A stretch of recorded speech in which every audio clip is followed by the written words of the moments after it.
আসসালামু আলাইকুম ভিউয়ার্স, আমি সানিয়া জাহান বলছি। আর্ক টেকনোলজির পক্ষ থেকে সকলকে স্বাগত। এখন আমি তোমাদের সাথে যে টপিকসটি নিয়ে আলোচনা করব সেটি হচ্ছে প্রোগ্রামে ধ্রুবক ব্যবহারের সুবিধা লেখো।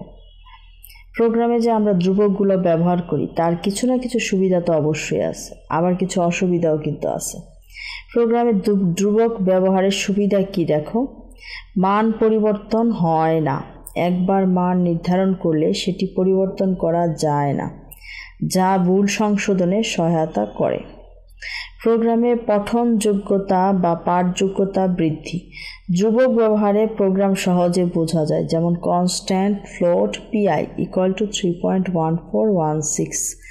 এখানে যেহেতু আমরা কনস্ট্যান্ট নির্ধারণ করে দিয়েছি, তাহলে এই মানটা কিন্তু চেঞ্জ করতে পারবো না। কোডের পুনঃব্যবহারযোগ্যতা। একই ধ্রুবক বিভিন্ন স্থানে ব্যবহার করা যায়, পুনরায় মান নির্ধারণের প্রয়োজন হয় না। আমরা যদি একটা ধ্রুবক ব্যবহার করি তাহলে কিন্তু বিভিন্ন জায়গায় ব্যবহার করতে পারবো, কোনো অহেতুক মান দেওয়ার প্রয়োজন হবে না। এক্সিকিউশন গতি বৃদ্ধি। ধ্রুবকের মান কম্পাইল সময়ে নির্ধারিত থাকে, ফলে প্রোগ্রাম দ্রুত চলে। যেহেতু মান পরপর চেঞ্জ হচ্ছে না, তাই এটা যখন আমরা রান করার চেষ্টা করব বা কম্পাইল করব তখন কিন্তু এটা নির্ধারিত থাকবে এবং প্রোগ্রামটা দ্রুত রান করে চলে যাবে এবং আমরা আউটপুটটা দেখতে পারবো।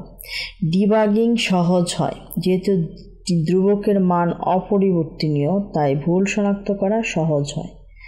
তাই আমরা খুব সহজে কিন্তু প্রোগ্রামটাকে রান করতে পারবো এবং খুব সহজে এর আউটপুটটাও দেখতে পারবো, যেহেতু বারবার এটার কোনো পরিবর্তন হবে না, অপরিবর্তনশীল হবে। আশা করি তোমরা এই যে প্রোগ্রামের মধ্যে ধ্রুবকের ব্যবহার, এটা সুবিধাটা সম্পর্কে অবগত হয়েছ।